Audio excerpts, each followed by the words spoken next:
Welcome back, everyone, to day 3 of electronics with Python and the microbit. This is Friday, October 28th, 2022. Here is the slideshow link, and if you're watching Google later, remember that down below the video, you may need to click Show More in order to see the slideshow link, but it will be there too.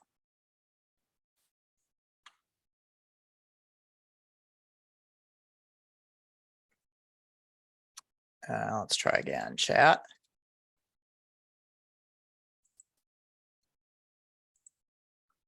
And paste.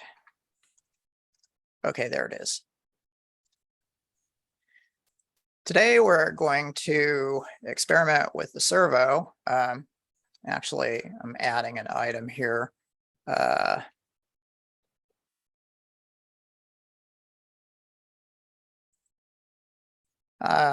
I noticed I skipped a few things that are kind of important with the push button, and I think I gave you guys a little bit of a hand wave on Wednesday saying, well, you know, we go through as much detail with the push button as we do with the LED and other stuff.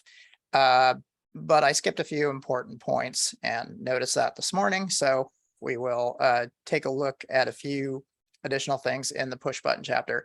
Then we will move on to the servo, try a couple things with the potentiometer, talk about planned activities and projects, get your feedback on what would be important to add, if anything. Look at the teaching materials, both at Parallax. So that the teaching materials will be at learn.parallax.com.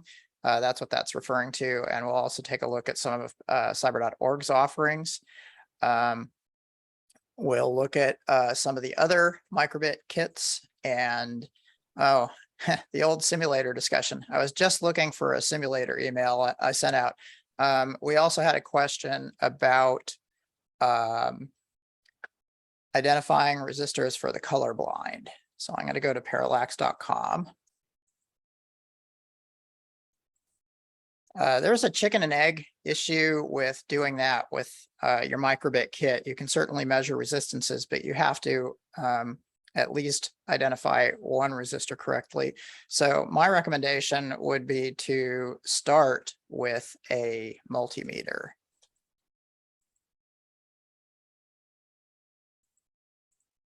So this one's under $20. And you can use this real multimeter. I'd recommend getting one just to show folks what a real multimeter looks like. But additionally, for identifying resistor values, what you can do is measure the resistances with this real multimeter and then mark each resistor. I normally wrap a piece of tape around the resistor, and then there's some additional with extra tape that's sticking off like a tag, and then I write down the resistor value on that. And so I'd recommend doing that either as a first activity or as some kind of preparatory if you're working with students who are colorblind. Let's see here. So with that out of the way, actually, I should have pasted in that link.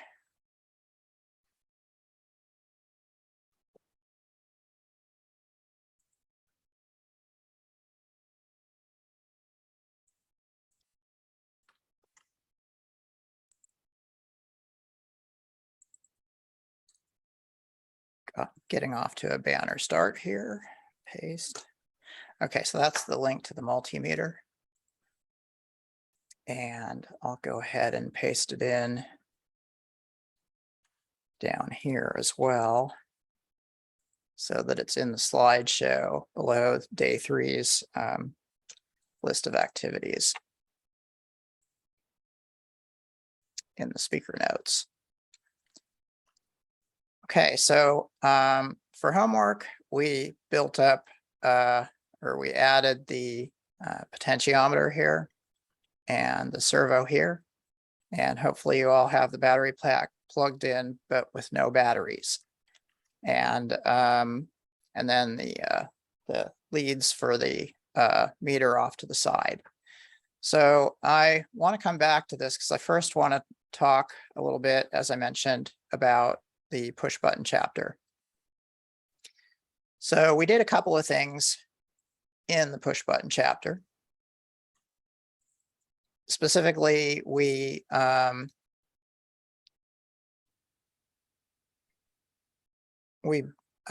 identified the push button and plugged it in, and then essentially ran a test script. And we saw with that test script, we saw zeros when the button was not pressed and ones when it was pressed. And then we skipped to the end where we are using the push button to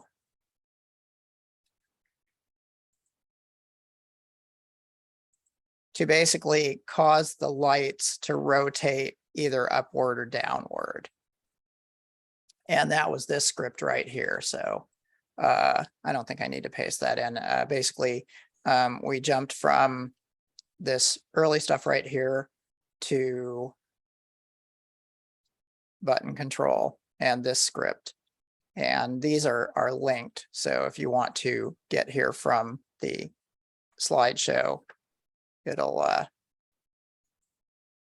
put you right there.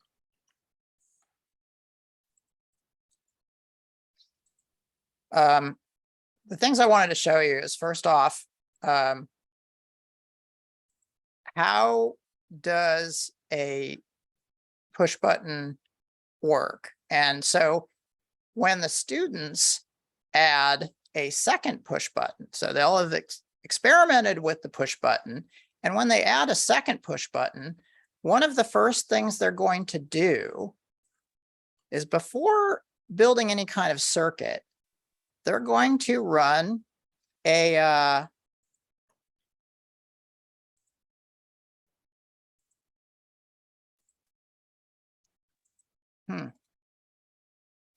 sorry, folks, I thought I knew where the thing I was looking for is. I think I might have just clicked the wrong thing. So, here we go.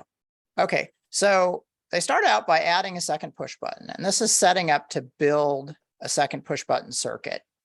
And then they attach their probes to that push button circuit.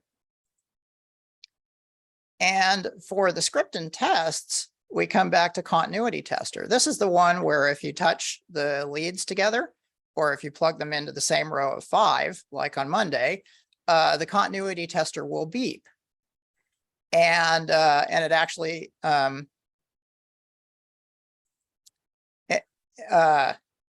so I have a repeat of the continuity tester link here.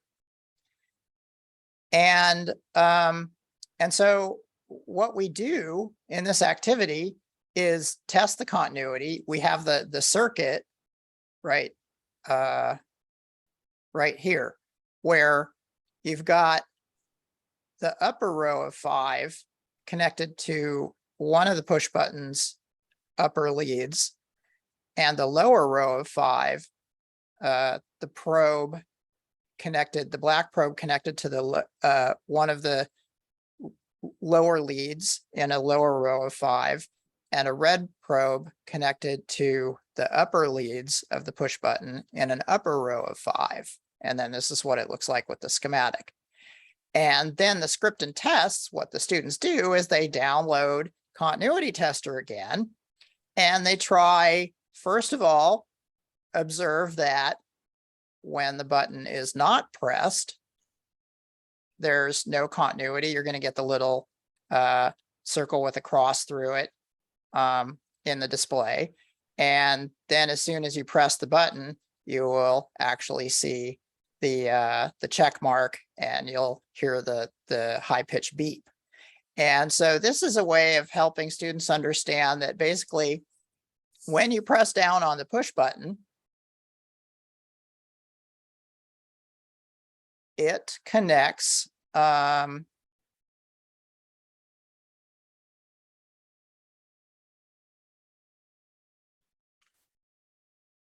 So then after they observe that, we talk about why. And when you press down on the push button, basically inside the push button housing, what you have, these wires that come out the side of the housing are actually a single wire that's passing all the way through the housing. And the push button has a spring underneath it. So so when you're not pressing it, the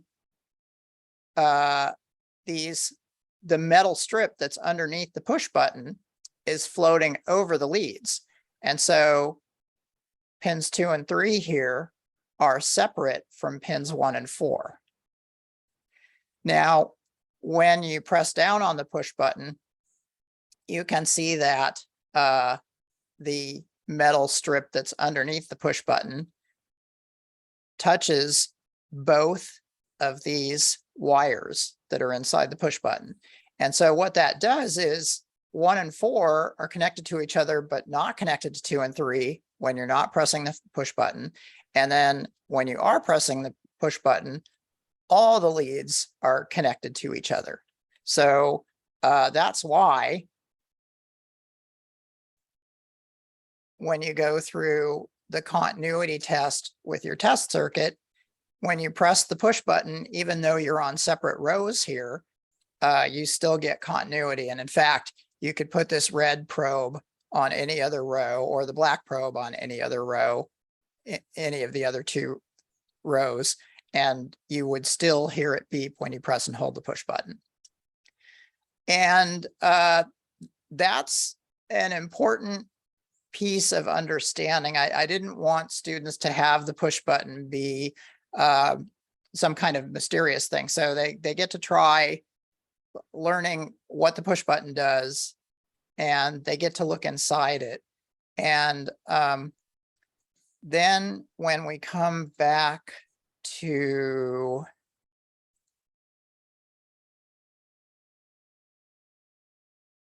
this little video clip, there's a lot going on here. And so I'm going to open it in another tab, actually. Because there's a lot going on here, what I have is a set of questions.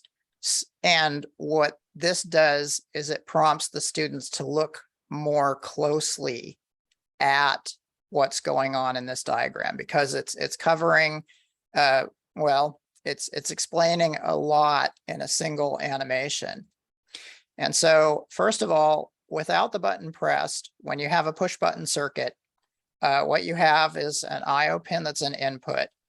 When an IO pin is an input, current does not flow into or out of it. It just monitors what's going on inside the circuit, and it will, the microbit will store a 1 if the voltage applied to the IO pin is above some value, or it'll store a 0 if it's below some value.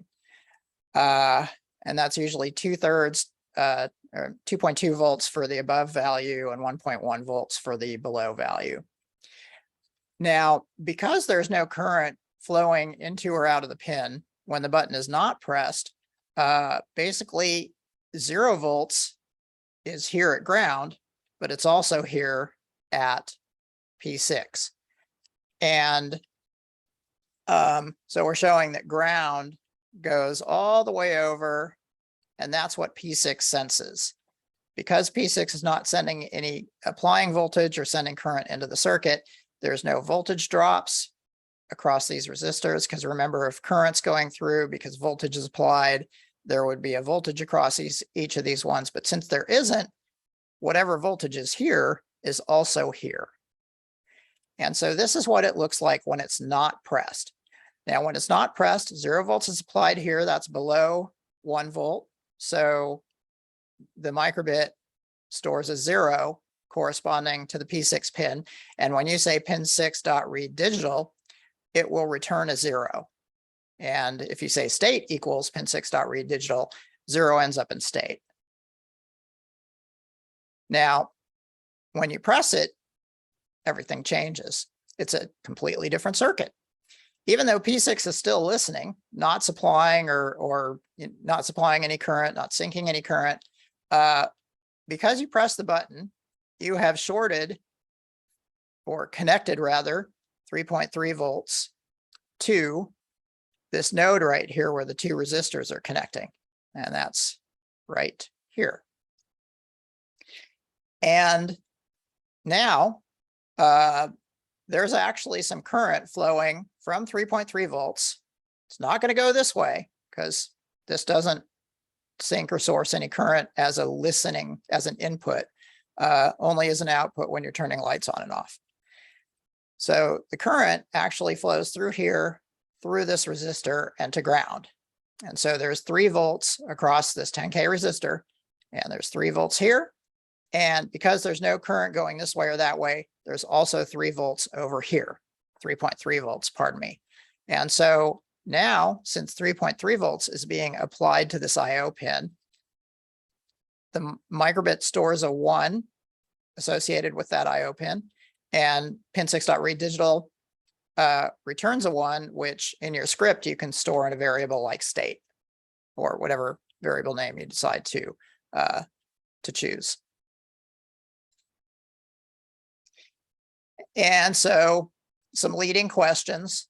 Then we talk about the script and how we're making sure that there's a lot going on here. I don't want to drone on too long about it. I will leave you to read that. It just basically talks about how you have to set the IO pin to input and also remove some internal resistors, and those are all done with script statements. Okay, so another thing that students get to try is connecting and monitoring 2 things with an oscilloscope. This time they're monitoring right here, the green LED, just like we did in the previous activity. And then right here, they're connected to and monitoring the voltage that the push button applies to the P6 IO pin. And when we run the script and tests, what you'll see is this script basically is set up so that when you press the button, it turns the light on and off 6 times. And so here we're seeing a student press and hold the push button. So they're applying 3.3 volts to the IO pin. That's the black trace. And then this red trace is showing the on-off action of the LED. And we also use the trigger. You might have noticed that this display is kind of in the middle. And what we do is we use the trigger so that we see it start happening right here at about 1/5 of the way through the display. And so nothing happens until you press and release the push button. And then when you do, that is the voltage passes through this horizontal 1.5 volt setting. And that gives it the idea that it needs to collect all the data and display it for you. So those are some of the things that are done with the push button to help students better understand it. And there's also some applications with 2 push buttons. With 2 push buttons, you can make the light, the one we did was, press and release the push button and the light would rotate up because we have 3 lights built. Or press the lower one and it rotates down. But you can also adjust the brightness of one of the lights with up and down push buttons. And so those are some of the things to think about in or to be aware that are done in the push button chapter. Stephanie, were you? Yeah, we have a question. Speaking of push buttons, will you talk about push buttons A and B on the microbit? No, because that is talked about in a different spot. I mean, I can certainly briefly talk about it, but I hadn't planned to. Let's see here, learn.parallax.com. So where that appears is if we go to what's a microcontroller with Python in the microbit, I had you guys do sort of a short, condensed version of writing programs with the microbit. Notice though that where does this happen? Is it in make decisions? Sorry, Push buttons is there. oh, It's- here it is. Okay, I was my eyes you were go. just skipping over it. Thank you, Stephanie. So it is covered. Yeah, so push buttons is covered earlier on as built-in push buttons to the microbit. And because you can't really probe the microbit very effectively, this is just a, hey, great. This is another way to make decisions. You can make decisions with the push buttons. And so they're introduced here. So students are basically aware of the lights and the buttons. And by the time they've gotten to here, they'll get to be aware of also how the push button works. And they will have had experience also with the lights at this point. Yeah, and the difference is that you are showing them how to make what the schematic looks like, how to make the circuit, how to not just read the button or turn on the light, but how you make that circuit compared with just using the ones in the microbit. And that's something that we do a lot. Hopefully I'll remember, and if not, somebody remind me when I talk about the robots to talk about things that are found inside some pre-made robot blocks. I'll be showing you some robot stuff. Okay, now back to, unless there are other questions, back to what we're going to do today. So we'll start with testing our battery pack.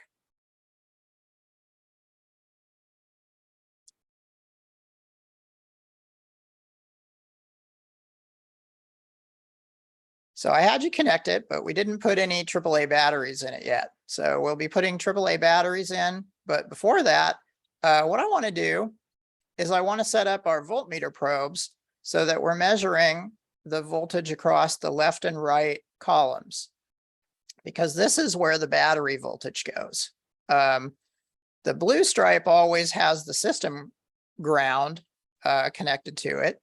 And so the battery's negative terminals will be connected to this, but there's no power coming from this column from the microbit system unless you connect the battery pack.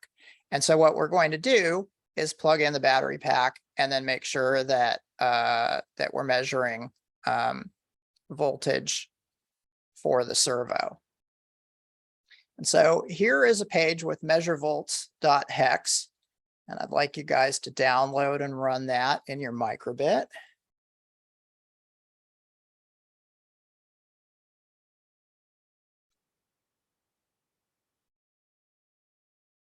I just pasted it into the chat.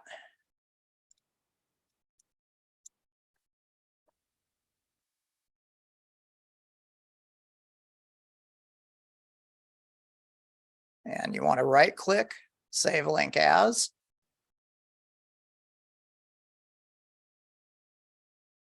And then once it appears in your downloads ribbon along the bottom, the quickest and easiest way is to just go back to your Python editor and drag and drop it in. Then connect, select your microbit, flash,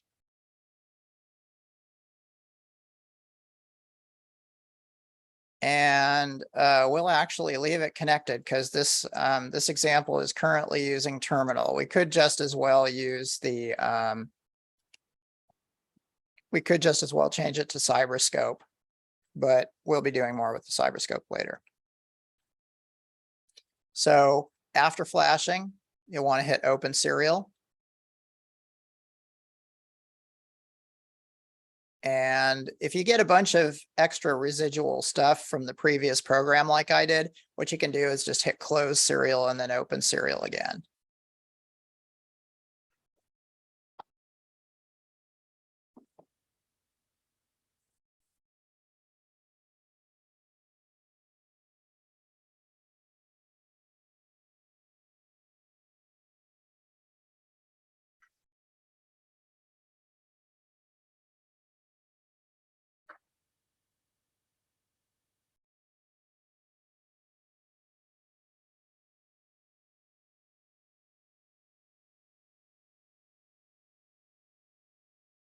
So again, we're plugging the probes. We're plugging the red probe into the leftmost red column, and then the black probe into the leftmost blue column.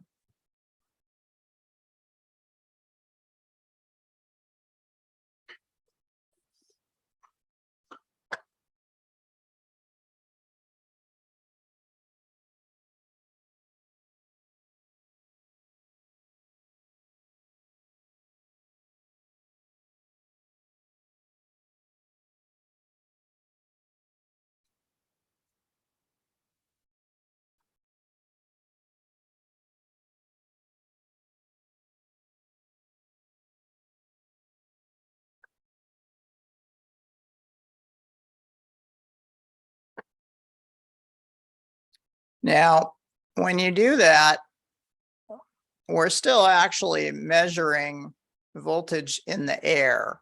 And so you're likely to get a somewhat nonsensical value.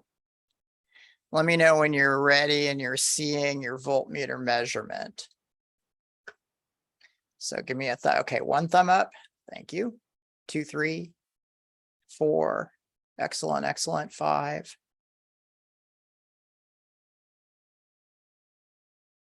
6. Thank you.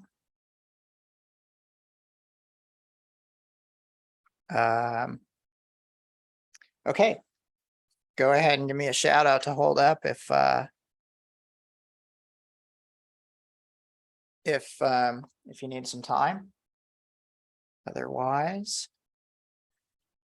the thing I want to do now is open up the battery pack. You just slide it, you push and slide it towards where the wires come out to open it up. And then put the batteries in with the flat negative end against the springs. Then go ahead and close it up. And also check your voltage measurement.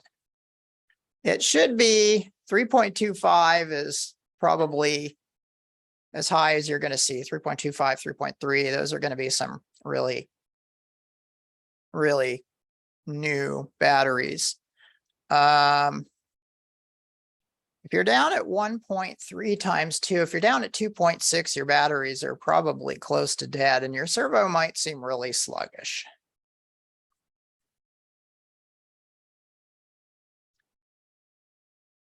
So has everybody got their, I better wait for y'all.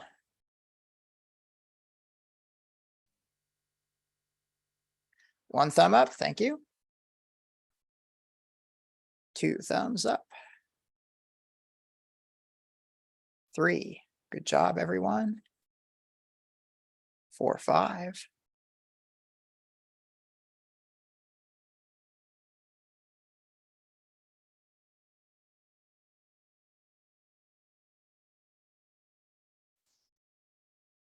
Okay.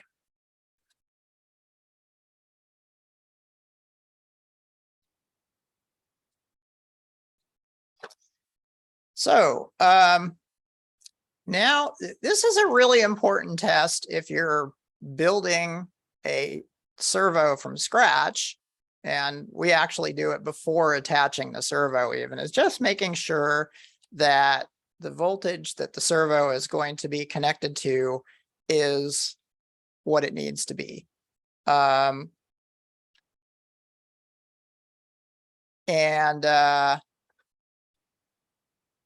It's basically part of the idea that in engineering and a number of technical fields, Double checking each little step is an important thing. In troubleshooting of prototypes, we call it subsystem isolation.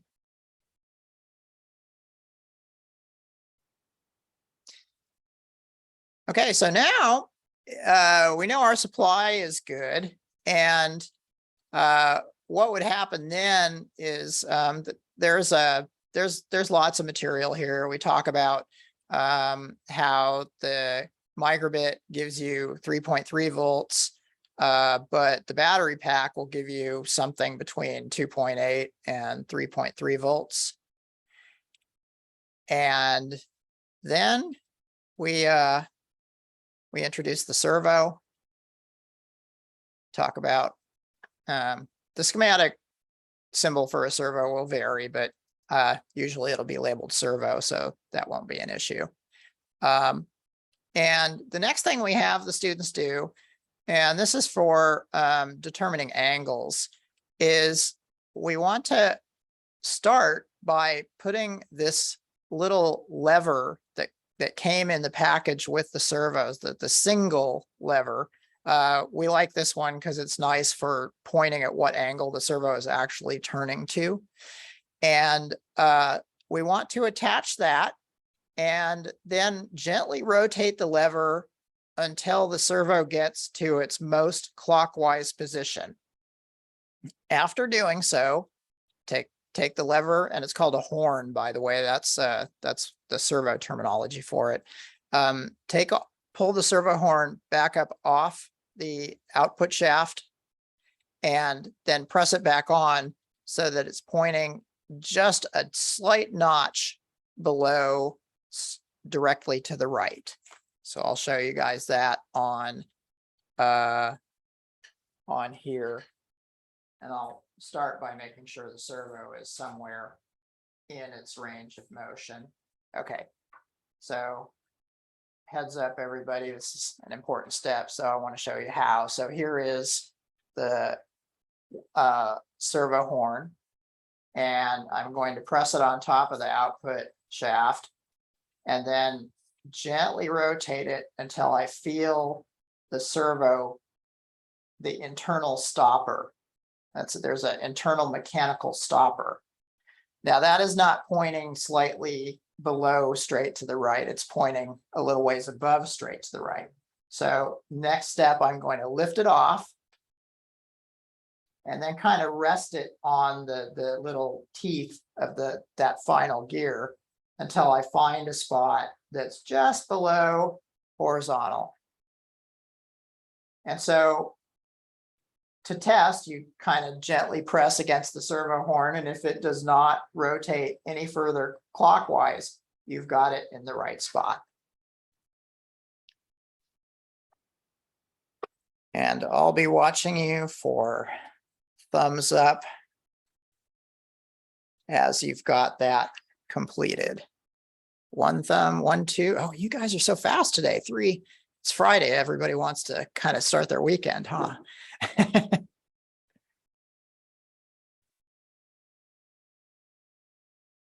4, 5.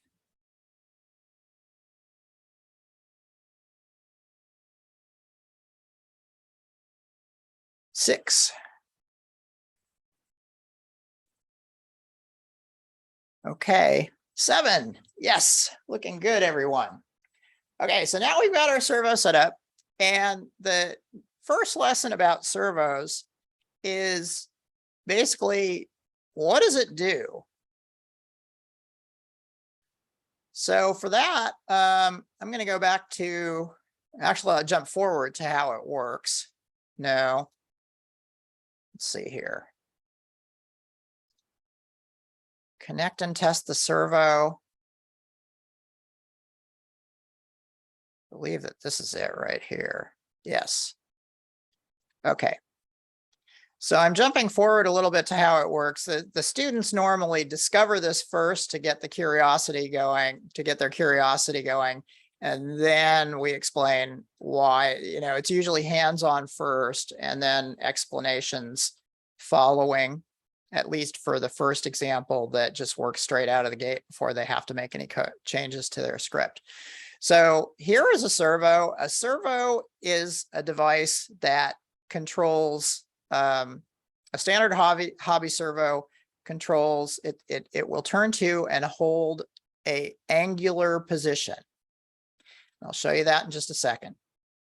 Well, actually, here is, I'll show you that now. Here is 0 degrees. That's an angular position. And then there is 45 degrees. That's another example of an angular position. Here we have 90. And then here we have 180.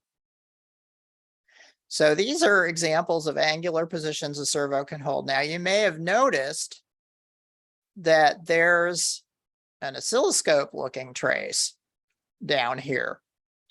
And what this is showing you is that if you had a light connected to this circuit, if you had a light connected along the orange wire right here, you would see that that light would stay on. Well, you wouldn't be able to see it unless you had a very high-speed camera. But if you're using an oscilloscope, you'll actually see that the light would be on for 1/2 of a millisecond. So 0.5 thousandths of a second. And that is the signal that will make the servo turn to and hold that position. And that signal has to be repeated every 20 milliseconds. When you go through the math that was introduced in the blinking light chapter, that turns out to be 50 times a second.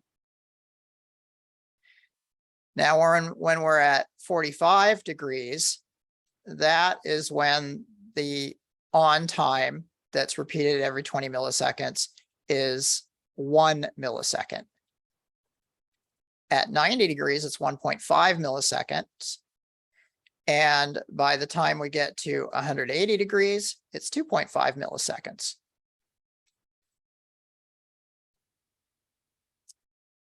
And then also, it's a little bit hard to see, but down here at the bottom, we also have the Python statement that causes the servo to turn to that position. So it's pin 16.write analog of 26 for 0 degrees. For 45 degrees, it's write analog of 51. For 90 degrees, it's write analog of 77. And then it's 128 for 180 degrees. And that's not exactly convenient, but it's helpful for a number of lessons. Okay, so here it is as the animated GIF in line, and all of what I said is basically explained in the paragraphs above and below. And for the try this, oh, I'm sorry. I kind of jumped ahead here. So I mentioned that those numbers were a little unwieldy, 26 to 128. And actually, it turns out to be 25.6. And so what we do is we actually use 2 equations in 2 unknowns, which has a final form of y equals mx plus b. And we know that when we give it 25.6 to the right analog, we get 0 degrees. When we give 128 to right analog, we get 180 degrees. And so we actually say, okay, well, here's our y1 and our y2 and our x1 and our x2, and go through and solve for 2 equations and 2 unknowns to figure out what, given a desired angle, which is our x, what do we have to multiply it by? What is m? And what do we have to add to it? What is b in order to get that pulse value? And so what that'll allow the students to do is they'll have an equation that they can work with to actually control the angle. And then they'll simply put that equation into their script and they'll be in really good shape. And so this goes through and solves for y equals mx plus b. And the result turns out to be 0.5689 times x plus 25.6. I think we're missing a asterisk between the 9 and the x there. And then also there's the inverse, which is figuring out, given an angle or given a pulse width, what would the angle be? And we go through the examples of the math, and then we do that in a script as well. And this script, I would like you all to try.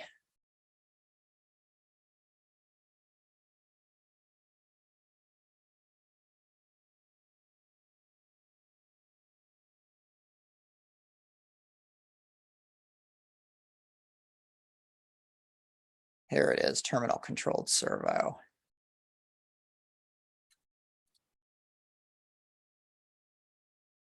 I may have jumped a little ways ahead here because we didn't go through and just try.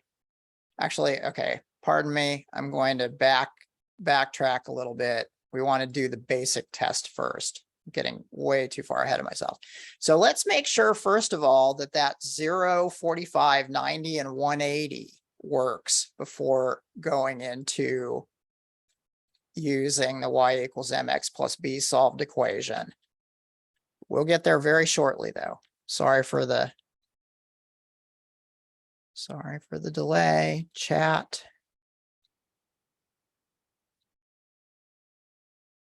Paste.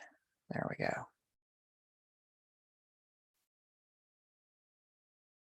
Okay, so this one's test servo angles. And so just paste it and flash it, and then watch your servo and make sure it gives you 0, 45, 90, and 180. It doesn't have to be super precise, but it should be pretty close to those values. Flash.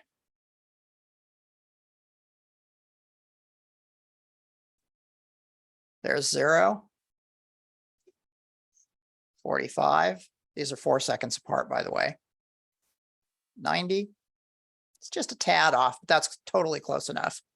And 180, likewise, it's just a little off, but in the, for a little tiny servo that in a sub $100 kit, it's good enough. We have a question. Can you give a definition for PWM? Oh, yes. PWM stands for pulse width modulation.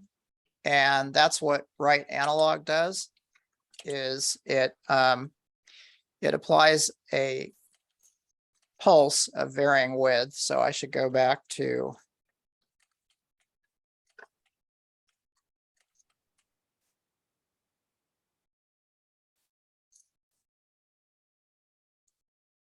okay.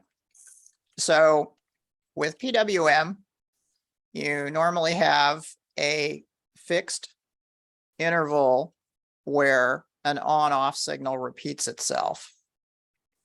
And then there is some percentage of the total on time. And these on times are referred to as pulses. And so especially when they're brief like this, if you looked at a light, if we slowed both the high and low time down so it was human speed instead of machine speed, you would see that it would look like a pulse of light, a very brief blip, and then the rest of the time it would be off. And so so that's more or less where the term pulse comes from in pulse width modulation. Now the difference between your standard pulse width modulation and a servo control signal is that, yes, a servo control signal is technically pulse width modulation, or PWM, but what it's not really able to go from a little tiny pulse that's very narrow to one that takes up almost the entire time window. These concepts were introduced, by the way, in the LED chapter. And so if we go to LED lights,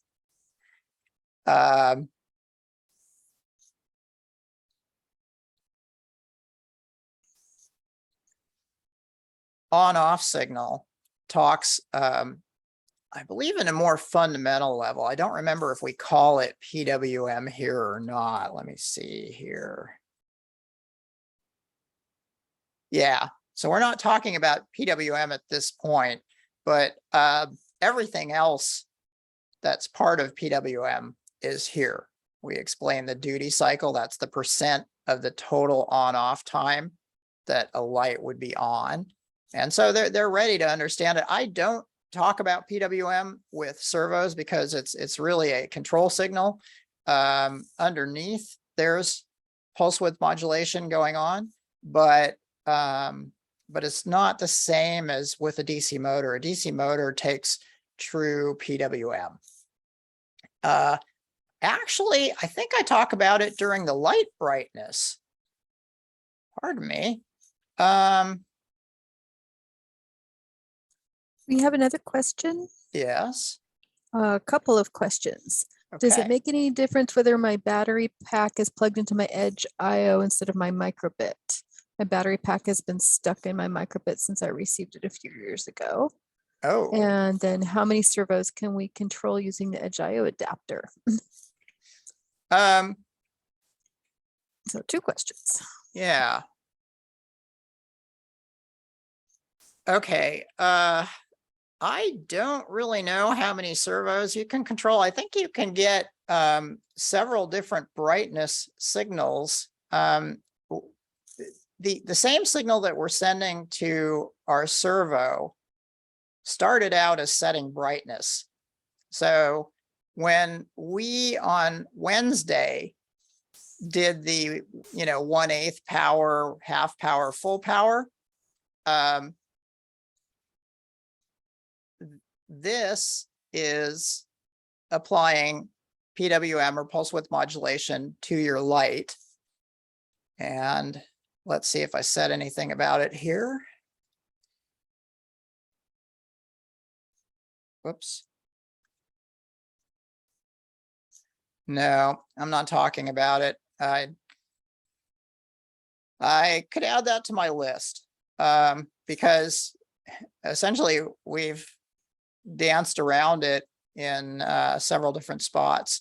But yeah, so the brightness is a PWM signal, but I talk about it just in the context of the on-off signal timing. I think I should probably add a little information box here saying, by the way, this is pulse width modulation or PWM, and here's how it makes the light brighter and dimmer.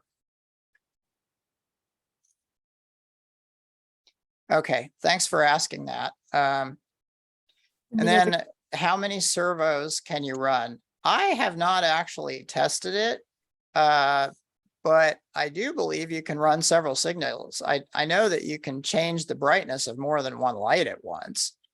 Let's try 3 here.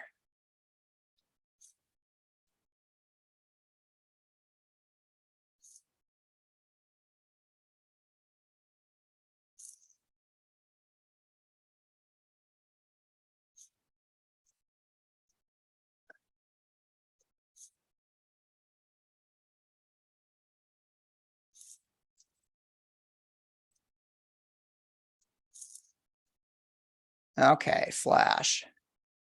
Now, if I get 3 different brightnesses on these lights, that means we can, oh, it didn't like that. Let's see what,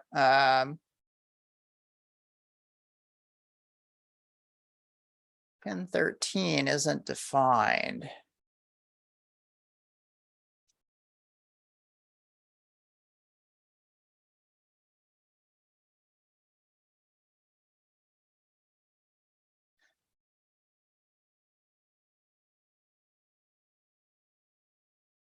doesn't like pin 14 either. I'll need to go back. I'll need to follow up on that one with you because it might be that there are particular pins that are PWM capable. And well, I know that at least one of the LEDs can do brightness control. Oh, I see what it is. Okay.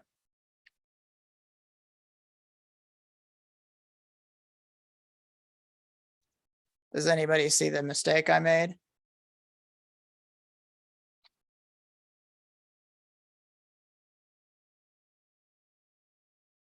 Now I see you're looking. Here's the answer.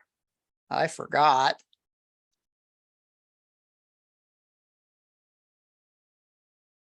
To import the microbit module.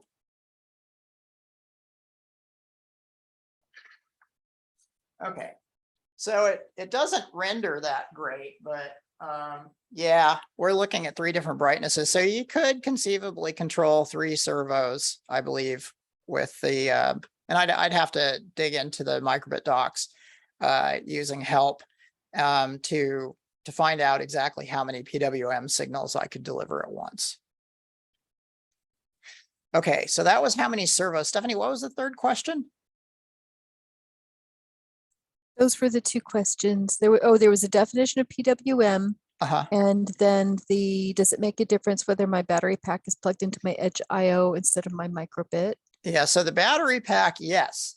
Your servo will not run unless you have it plugged in to the Edge IO adapter, because the Edge IO adapter is what routes the battery power to the sockets where you have your servo connected.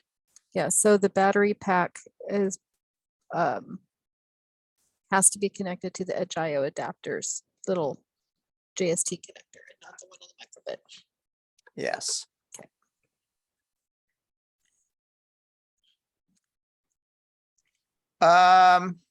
And how can I dislodge the battery pack from the microbit without breaking it?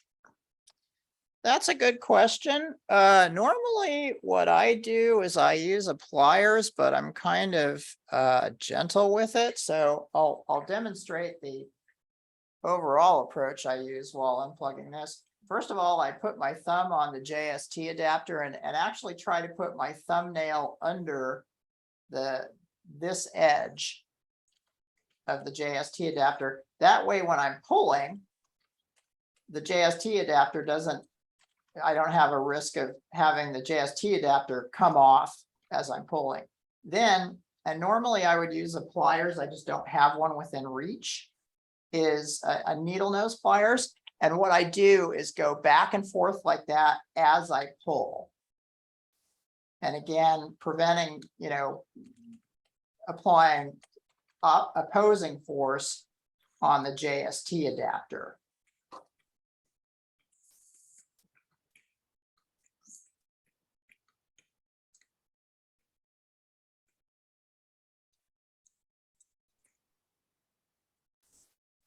And I really need pliers for this. Let's see here.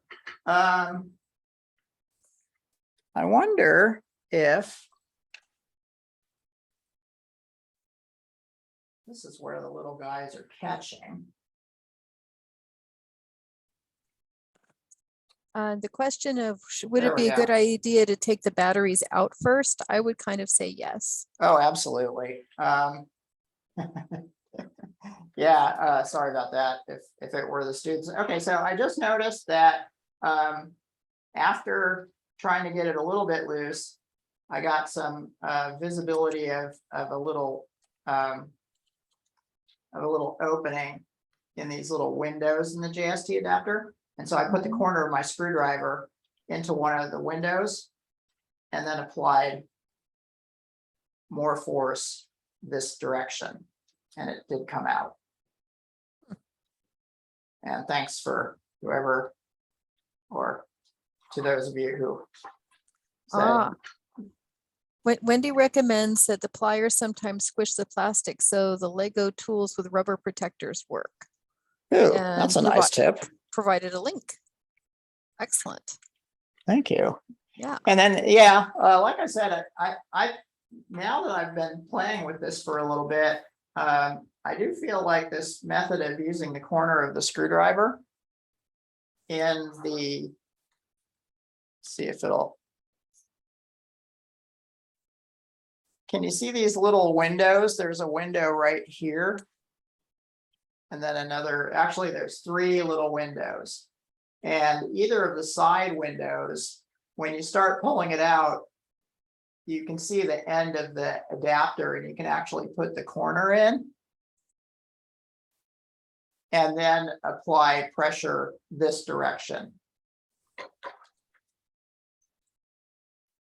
So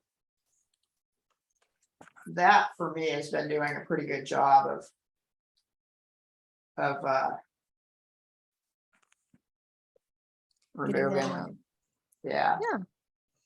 We have a question. What is the highest number you can put in for highest brightness? Can you go too high? 1023. Yes, you can go too high. 1023, 10/24 of the high time.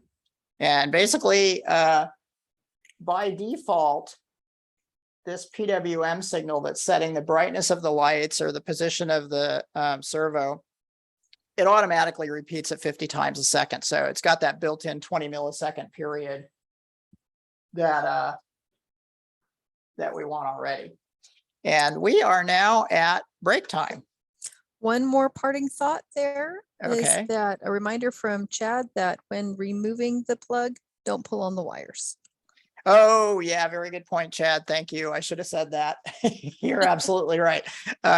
So the reason I was talking about using pliers and and then, you know, holding on to the plastic part to gently go back and forth, and also holding on to the JST connector at the same time, is because if you try to pull on the wires like that, you run a much higher likelihood of having the wires come out than the actual plug you're trying to pull out come out.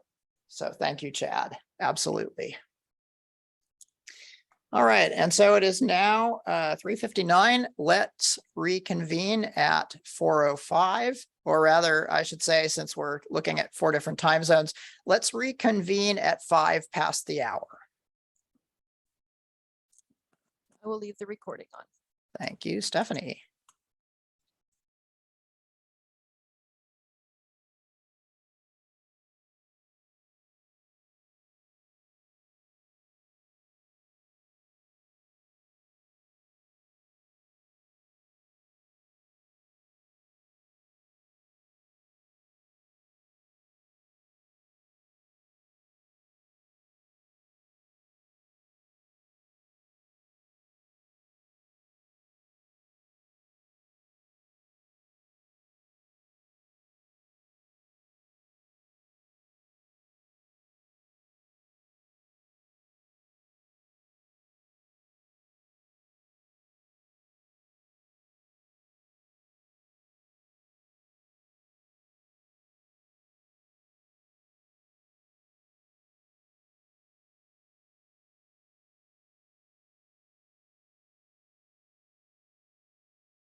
So Chad, what does your cat think of the robots?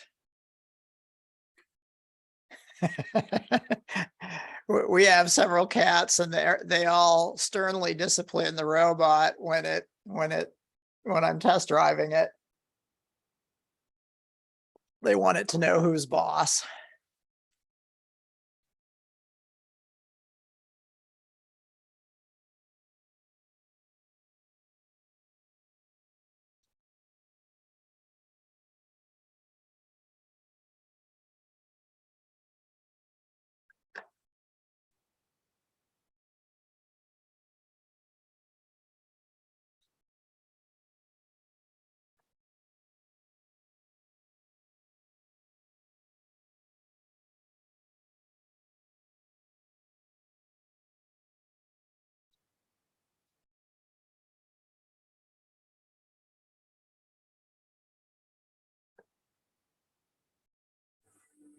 Yeah, he has a tendency of going snaky with the robots running around loose.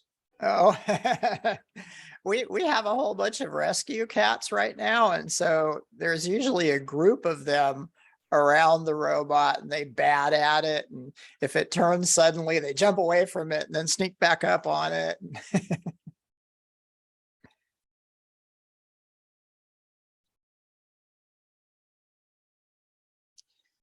Let's see here.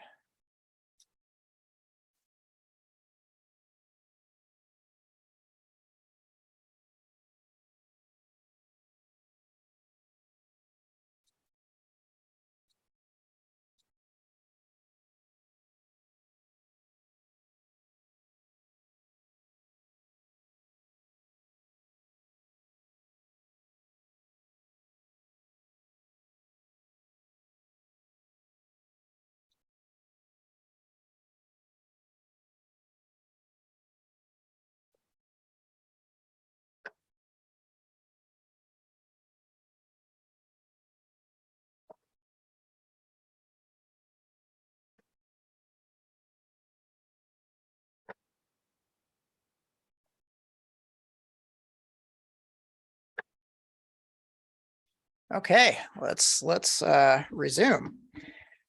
What I did was I just pasted in the script that I veered away from a little while ago, where when you run it, it should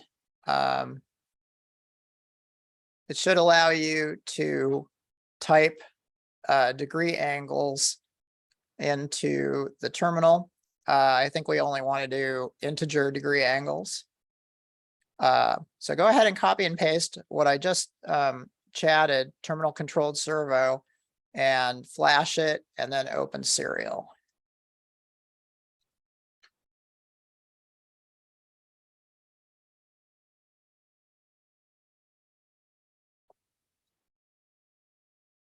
And it'll prompt you to enter a value. And so I could say 0 and get nothing. Maybe it's because I pulled out my servo connector.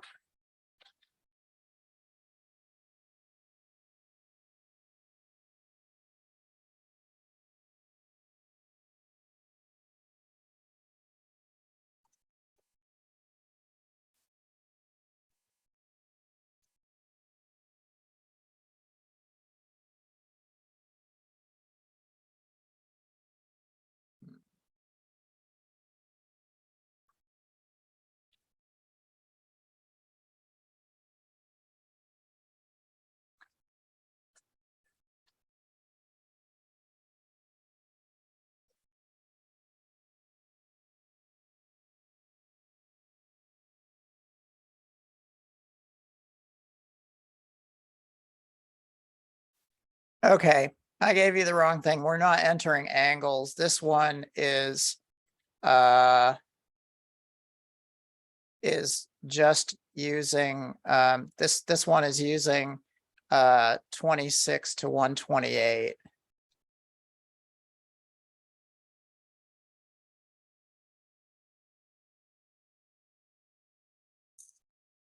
And it tells you what angle it's turning to. So if you try 51, that should be 45 degrees. Oopsie. 77 should be about 90 degrees. And so on. 128 should be 180.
Hmm.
I'm trying to adjust this to give you the angle because I think the students are challenged to do this.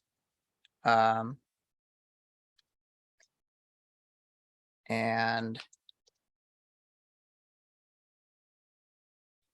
so I want to be able to enter angles instead of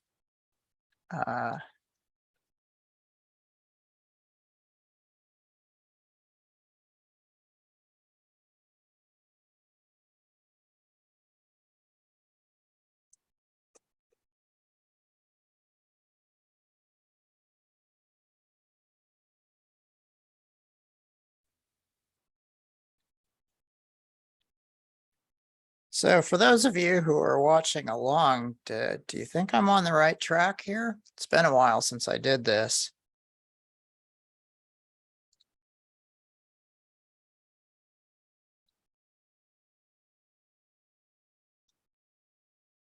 Let's try that.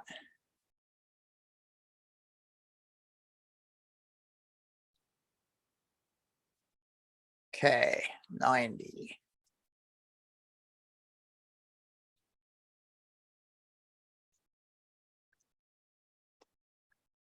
Flash.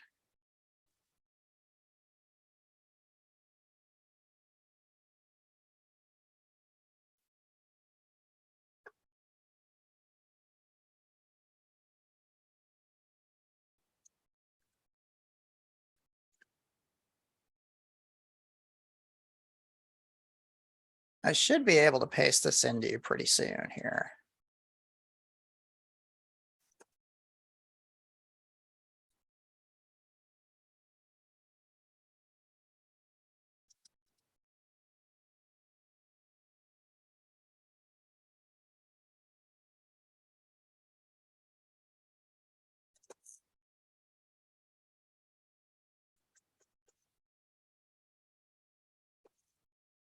Okay. Sorry that took so long.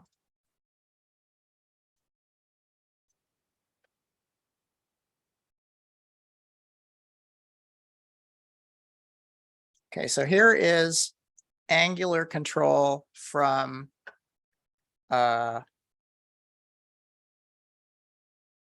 here is the inverse of what we just did. Instead of 25 to 128, you can actually just enter in the angle, the desired angle, and then the servo will turn to it. Sorry that wasn't right. Let me try one more time.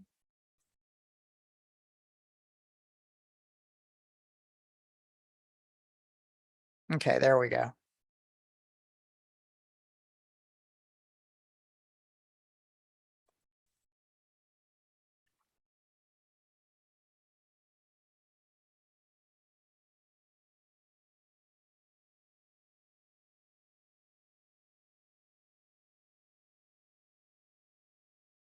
Oh, thank you. Somebody just pointed out an error in my script. I'm gonna flash it, make sure it's still right. It was a benign error, fortunately.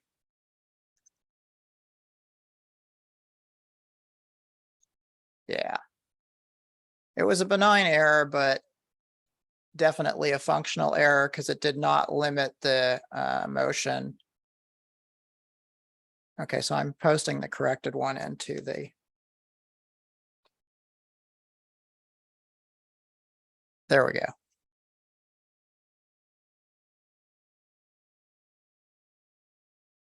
Thank you, David.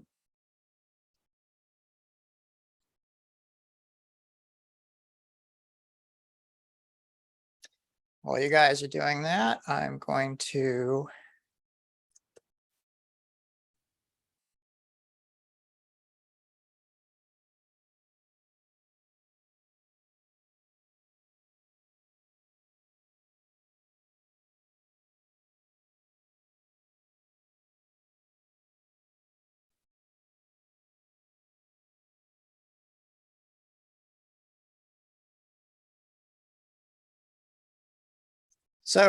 make sure to try angles like 0, 45, 90, 135, 180.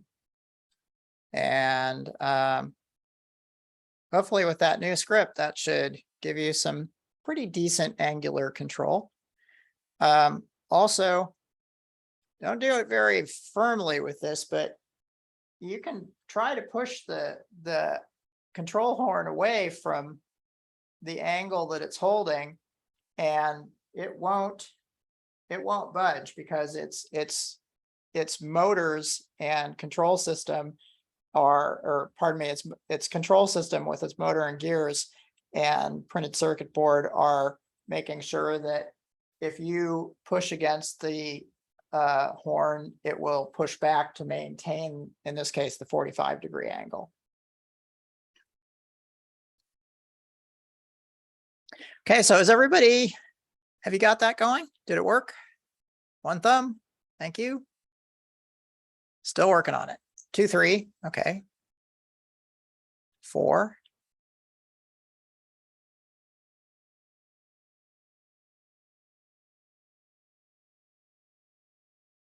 5, thank you.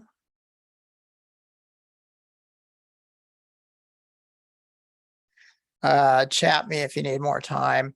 Which way should the white part point when at 0? Is a question in the chat. And the answer is that it should point at 0 degrees or straight to the right. So if I enter 0 degrees, see how it's now pointing straight to the right? And 45 up and to the right. 90 would be straight up. 135 up and to the left. 180 straight to the left. Back to 0.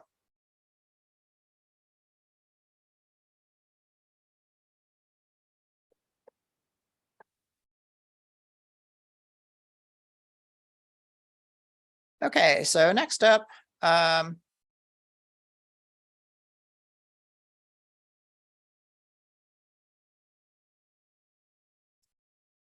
there's another question. Okay. If you There want was- the answer to be different, change the X to Y in the last print statement. Oh, because David had mentioned my answers are the same as my inputs. Oh, yeah, sorry about that. Then there's a new message. Yeah. We fixed it. So really, this would be servo pulse.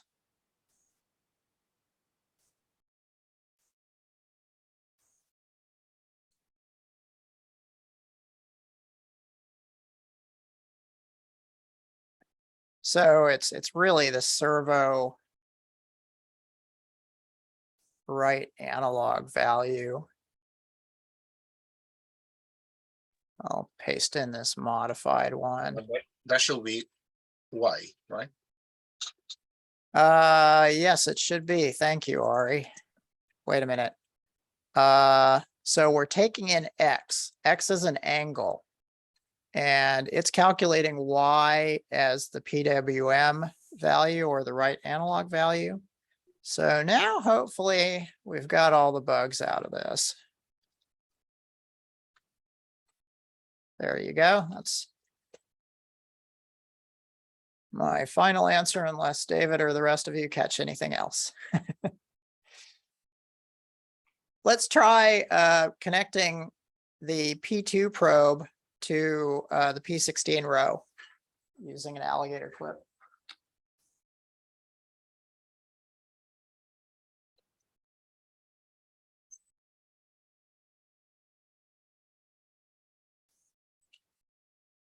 Go ahead and take that black one off.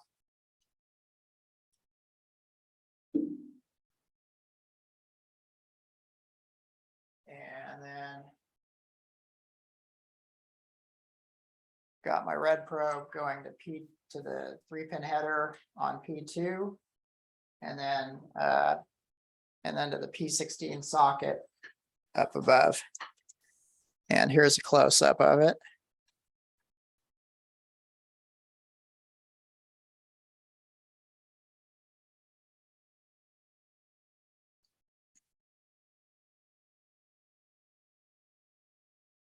So again, that's the P2 3-pin header, clip on one end, and the P16 row is where you want to plug the other end of the probe into.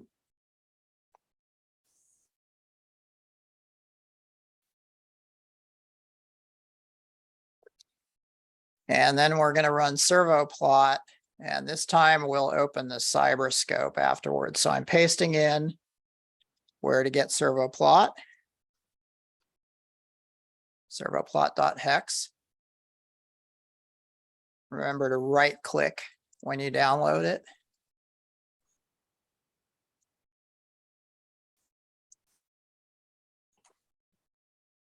Oopsie.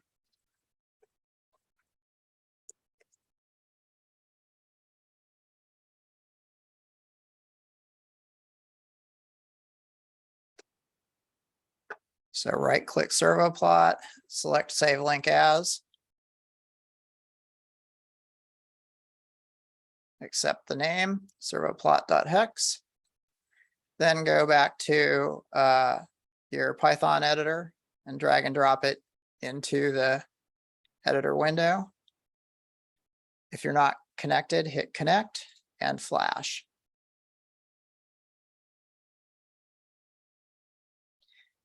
Then we're going to go to cyberscope.parallax.com.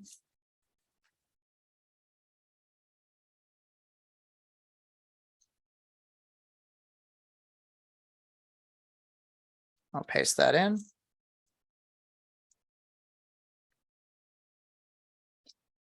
And hit connect.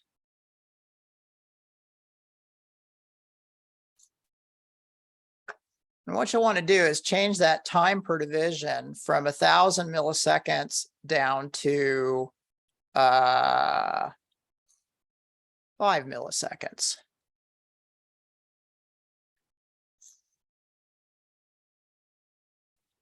And this is the real reason why we put triggers in, because you'll see that the servo pulses are just all over the place. And so what we want to do is set the trigger to rise. And when we do that, we'll get at least 2 pulses. And if you drag the lower bar to the left so that the little handle is below 5 instead of 10, you should be able to see 3 servo pulses. Can even drag it a little further left, maybe to 2.5 or something. No, let's leave it at 5. Sorry about that.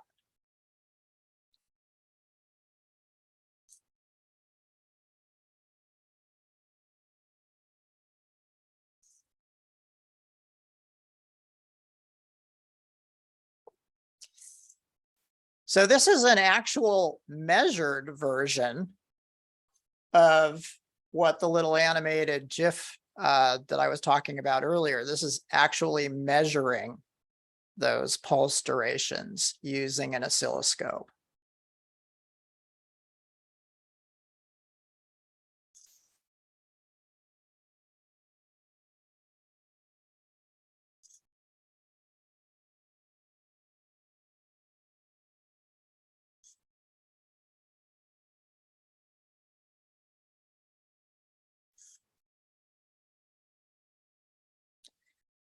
Go ahead and give me a thumb up after you've been able to get the settings. Now remember, it's time/div. You want to set that to 5 milliseconds and then set the trigger to rise after loading the script and connecting your Cyberscope. If you have any trouble with the display, make sure that you're disconnected on your microbit editor. That should hopefully free up your Cyberscope to connect and have a good conversation with the microbit.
The v/div, I also kind of like to do 0.75 volts per division. Just kind of gives it a little bit of perspective. 3 volts out of a 5¼ volt range.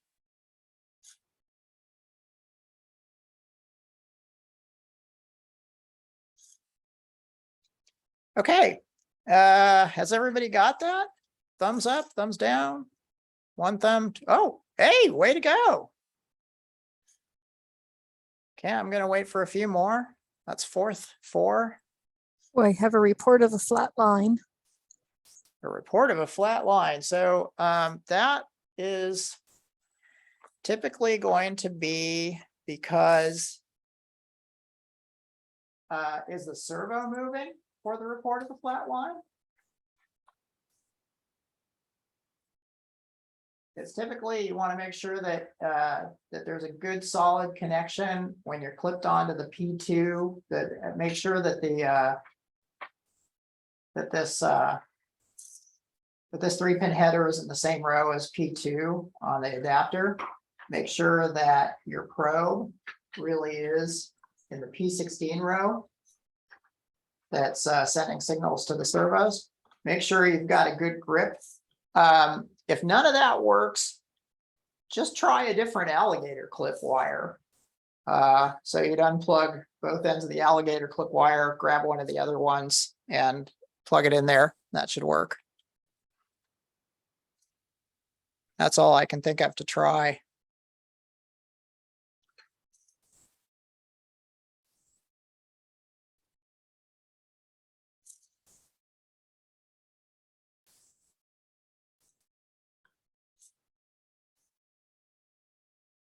It worked. Excellent. Okay.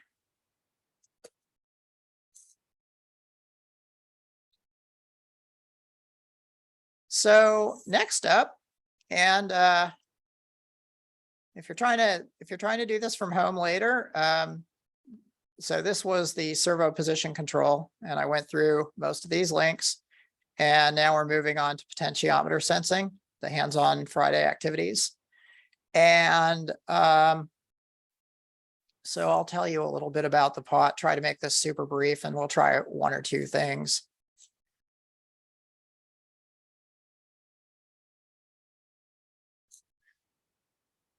I'll paste this into you as well. This is a draft that I need to get posted so that it's the next thing after servo control. There's the link to the document. And let's see here. It's best to click view and select or rather uncheck show print layout so that it all runs together with no page breaks. So view, uncheck, print, show print layout. And then for me, I'm gonna zoom it in a little bit. So this is a draft. As I said, I'm going to be posting this as soon as I can. One of the items I'll be working on before the end of the year. And let's see. So here is a close-up of your potentiometer. And this knob can be turned over a 270-degree range of motion. And the potentiometer has 4 terminals, A, W, and B. W stands for wiper. And we're not going to do this, but the first thing that the students are going to do is they're going to set up their ohm meter circuit. And then they're going to actually measure the resistance between A or B, pardon me, the B terminal and the W terminal as they twist the dial. And what they'll find out essentially is that the resistance between B, when you turn this knob, there's a little wiper that inside, first of all, inside the potentiometer, there's this resistive, there's a strip of resistive material. And as you turn the knob, the wiper contact, you can turn it all the way to B, or you can gradually turn it until the other end of its range of motion, and that wiper contact will touch at A. So when you're measuring the resistance between W and B, you're measuring this resistance right here. And then if you turn it, say, further clockwise, you might be measuring all the way to here or all the way to here and so on. And so the students get to discover that by measuring the resistances.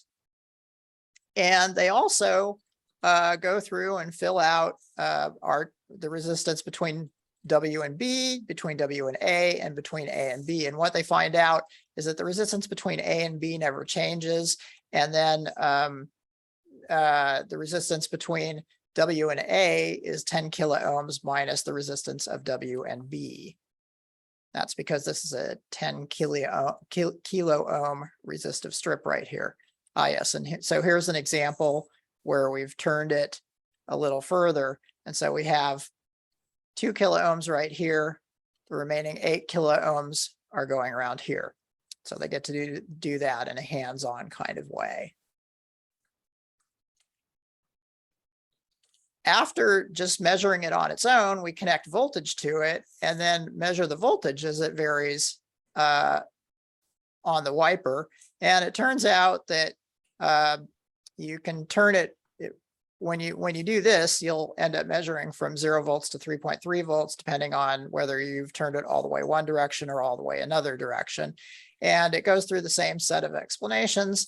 And then we actually plot those voltages, and the students have a lot of fun turning the knob back and forth, and they can see it plotting and going up and down. And so I'm going to jump forward here and just show you, I don't know, do you guys want to do this, or do you want to use a potentiometer to control a servo? Because I've got time for one more demo before we need to talk about the closing comments. Which one would you like to do? Would you like to turn the potentiometer and see it on the scope, or would you like to turn the potentiometer and have the servo mirror its motions? Let's see some thumbs up for servo mirror its motions. 1, 2, 3, 4, 5. Oh, so you guys like that application. Keep in mind, you can do this at your leisure, so you'll be able to catch up and try the oscilloscope too. And this is a really cool thing. And by the way, we have the students, try to make a square wave by rapidly turning the potentiometer to the ends of its motion. It's kind of hard. You'll always see a little bit of slant on the rise and falling edges. We have them try to emulate a sine wave, and we have them try to emulate a linear decay. And I talk about things I have to do at my job with an oscilloscope. In this case, it was servo quality control, and that's an example of a spike. All right, so let's see here. Potentiometer controlled light is another one we do. And then where is potentiometer controlled servo?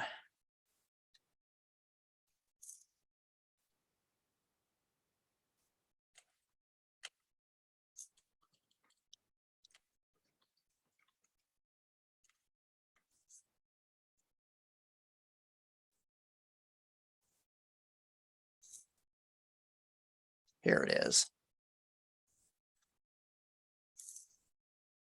Okay. As you can see, it takes not very much math. Just your y equals mx plus b, which was solved again for how to translate a potentiometer measurement to a servo measurement. Paste that in.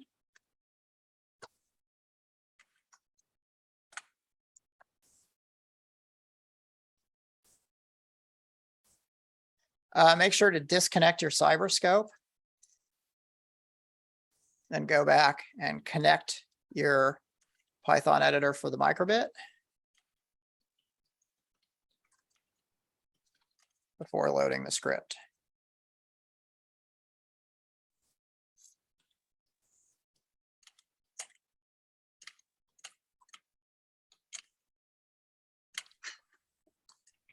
And now you should be able to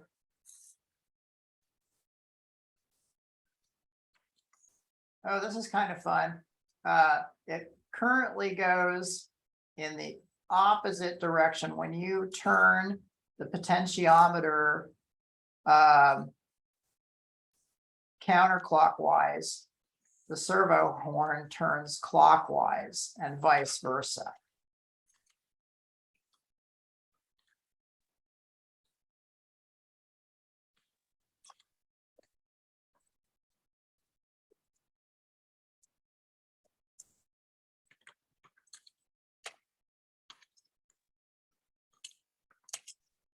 And next, I'm going to paste in the script that changes it from an inverse angle to direct angle control. So you can try both.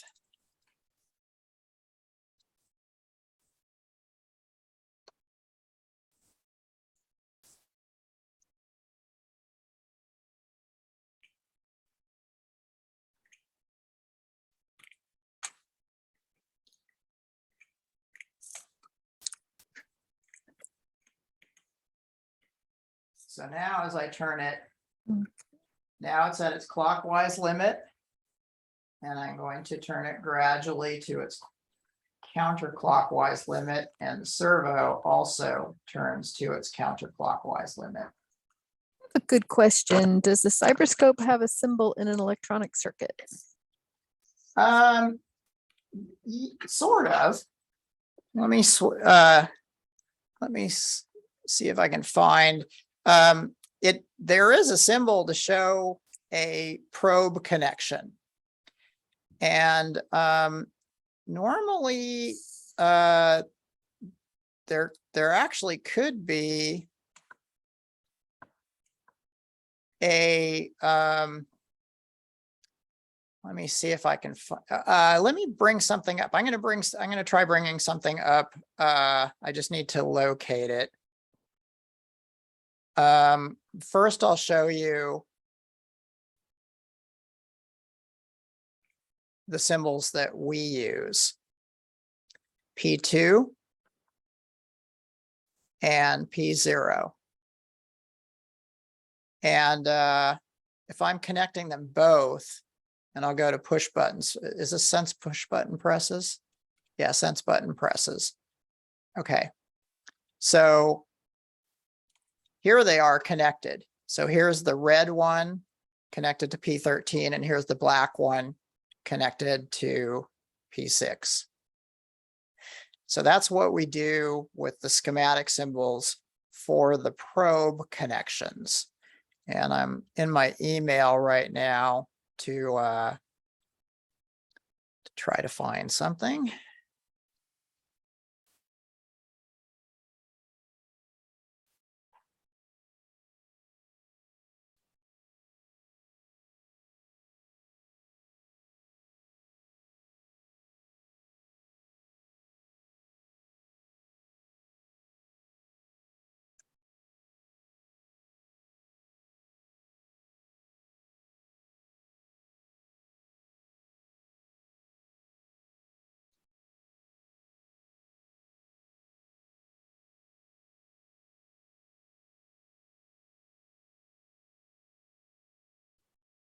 Okay, so this is something else you will frequently see. This is Tinkercad, tinkercad.com, and it's a simulator where I've set it up to have a light circuit. And usually with circuit simulators and schematics, you will see a little meter symbol. And you'll tend to see a different shaped one for something that's going to capture a waveform versus something that's going to capture some voltage. And we'll go ahead and run this simulation. Actually, I should have showed you the code first. Here's the code. So this is MakeCode's version of Python, which is slightly different. Instead of say pin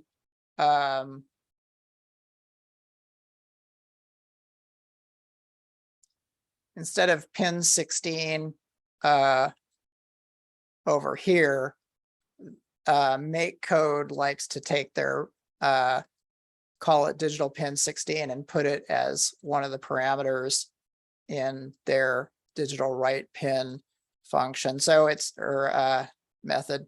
So it's a little bit different programming wise, and you can see versions of that at the MakeCode site. So if like we go to Make It Code It,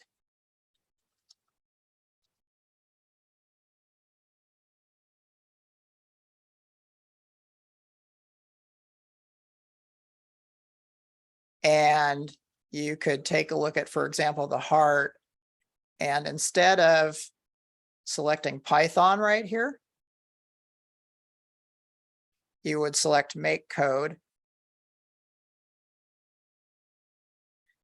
and you'll want to open it in MakeCode, and then after you do that, you can select, it'll show you blocks to begin with, but you can select Python or JavaScript in this case. And it will show you the make code Python version, which is, again, it's different from the original, which is what we've been working with, which is the microbit.org editor. And let's see, if you wanted to see that Tinkercad for yourself, and this kind of segues into the, by the way, yeah, this segues into the discussion of simulators, because in engineering school, I really liked the way we had to do it first in theory and using calculations, and then using simulation, and then building and testing it. And so for those of you doing pre-engineering who wanted to introduce a simulation part,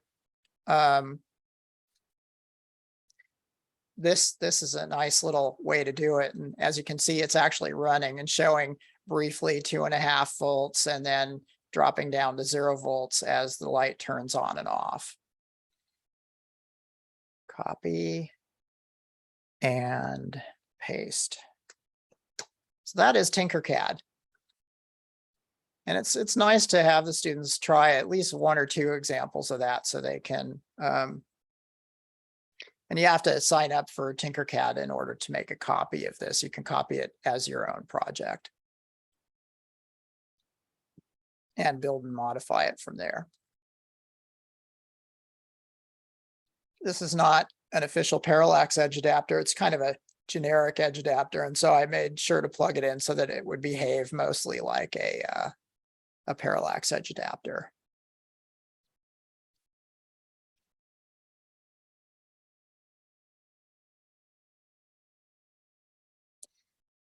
All right, so was everybody able to get their potentiometer controlled servo moving, both reverse of the potentiometer angle and then with the, okay, 1, 2 thumbs up, 3, excellent work on a late Friday, 4.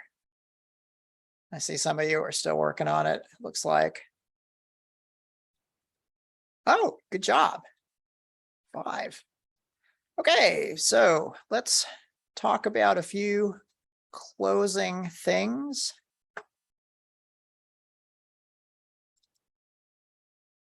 First up is potentiometer is currently being edited. Everything that's blue and or turquoise and linked, you can follow the links directly to those chapters.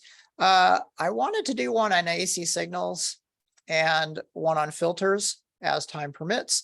Those are kind of, and then we thought about just doing some fun stuff, like using an infrared detector to wave your hand in front of it, and a light sensor, tricolored LED. So these would be projects. So the last 2 full-on chapters I was planning to publish were the AC signals, where you have things that vary and you're measuring them on the cyberscope, and then filters to attenuate signals and see that attenuation and measure it on the cyberscope.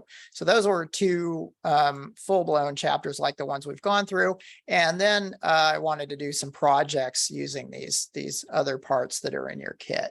And so if you have any particular thoughts on, well, gee, I really think that an infrared detector is key, or, in my class, it would be very beneficial for the students to study AC signals.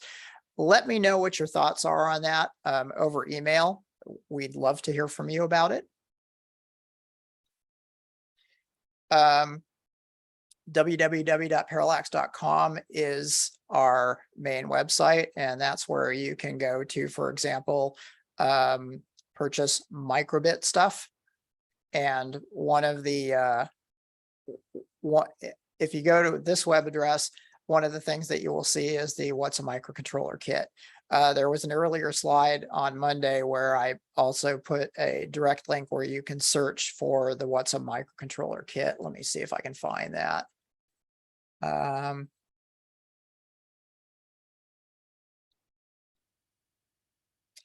So it currently lives on slide 19. And I'll paste that address in.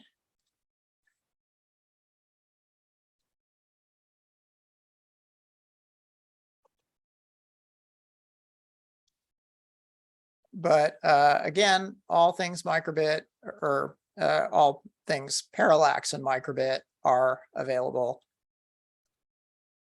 at this address /product-category/microbit at www.parallax.com. Does anybody know if all the microbits have been, if there was a run on the microbits that we got in yet, or if they're still in stock? Last I looked, they were still in stock. Okay, so There's definitely some large sales today, but we still had some, and I can look right now. Yeah, okay. some gold kits. Yeah. But we are out of clubs or just the microbit by itself. Oh, so we have Yeah. Go kits available, but not Yeah. clubs or Yeah. microbits without. Okay, Yeah, we still have a good supply. excellent.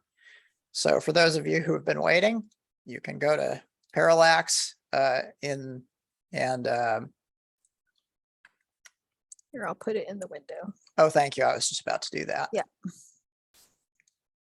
Oop, I Okay, just and sent so it- then I a sent it only to reminder. Bob. Let me send it to everyone, not just Bob. Oh, Sorry, Bob. So he did have a question. What is the best way to set up Edge IO in a photo?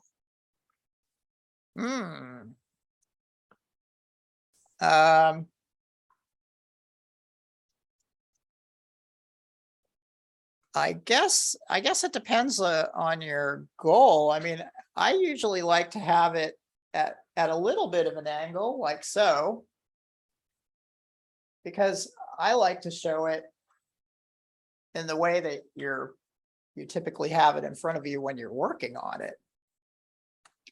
I believe that our photographer, if you went to our product page, would show it directly from the top down. So part of that's personal preference and also what you plan to communicate. And oftentimes it takes several different shots before you can get one you're happy with. And I may be understating it when I say several, because usually if I'm publishing something, I might take 50 shots. Is there a way to get a see-through version where the kids really can see, I've really got this in the right spot? Well, my concern about the see-through version is that the metal clips actually add a lot of visual distraction. It might be kind of difficult. Sylvie mentioned that you can get like a see-through breadboard on Amazon. I'd recommend getting one or two to pass them around so that students can look through and see the metal clips without having to deconstruct the breadboard. But yeah, my concern about having a transparent breadboard where you can see the metal clips underneath is, like I said, seeing all those little metal clips sticking up at you is somewhat more visually confounding than just seeing the little holes in the rows. Okay.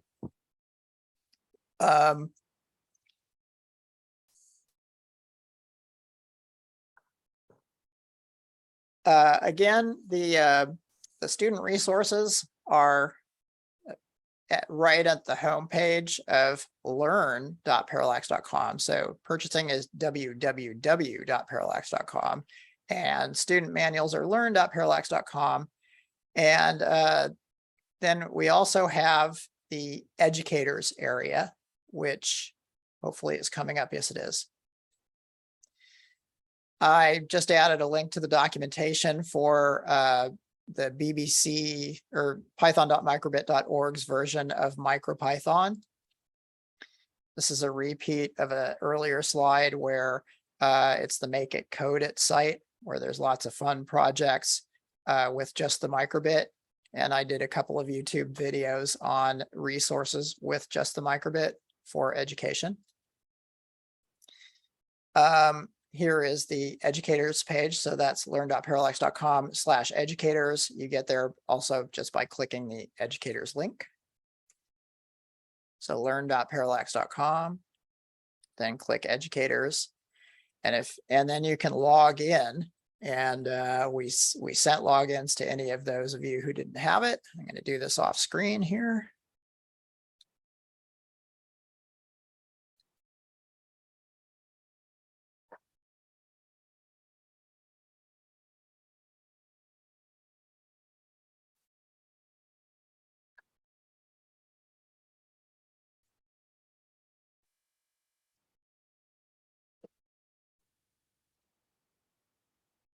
Okay, so after you've logged in, I should take this back. Well, so much for cybersecurity. Anyway, so you end up typing in your username and password and then hitting login. And then you can go back to educators.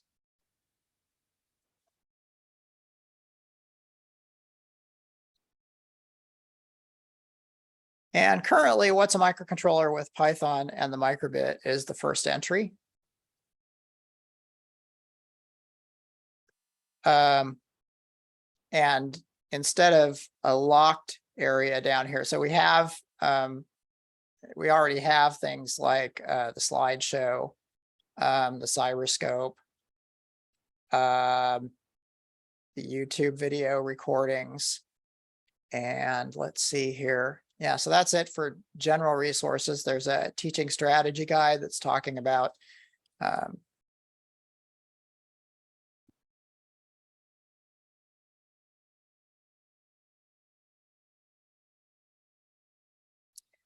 mainly just general project-based learning suggestions. It's useful for just to think about. And then there's also an assessment guide.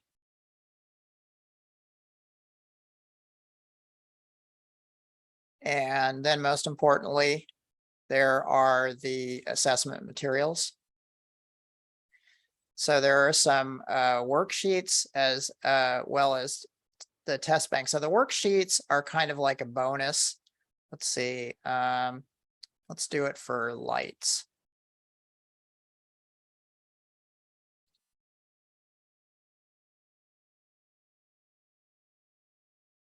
And then the test bank, I talked several times about the questions, exercises, and projects that have solutions for students to practice at the end of the chapter.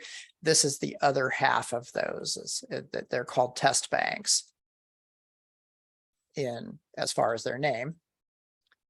And so when we unzip these,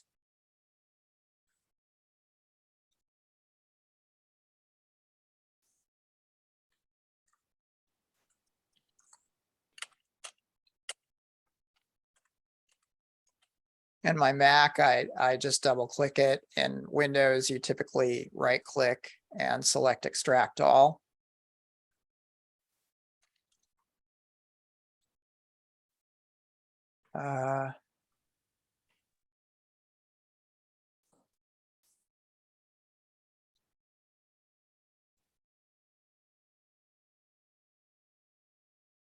Oh, okay. So it opened a document.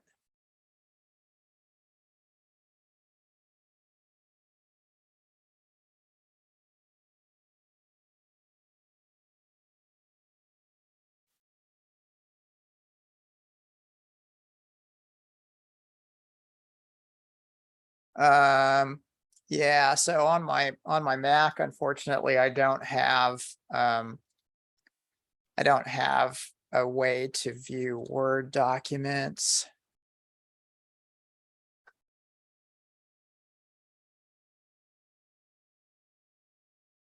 And I don't want it to open a virtual machine. So sorry, let's see here. There should be a PDF version of this too. By the way, there's a teacher's guide for each chapter as well, with some recommendations that were made by a teacher who was using this in her classroom. And let's see if I can find, here's the teachers, that's the teacher's guide.pdf again. Sorry about this, folks. Going back to the zip, maybe.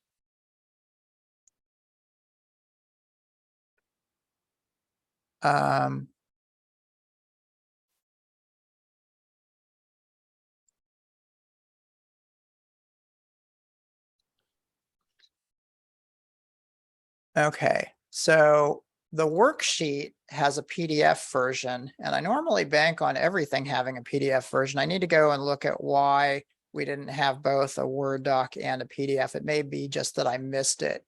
But in addition to the questions, exercises, and projects, there are some additional worksheets available for the various chapters along with solutions. And let's see if I can hopefully, when I unzipped the test bank, yeah, we only have, so Stephanie, can you write me a note to make PDF versions to include in the zip? In this situation, there was a few cases where I had file size issues. So that Oh. may lead to what you're looking at, but I will make a note to revisit. Okay. Well, anyway, the solved test bank is just basically almost like the solved ones at the end of the chapters, just with slightly different questions, slightly different solutions. And roughly the same number, because I split them half and half.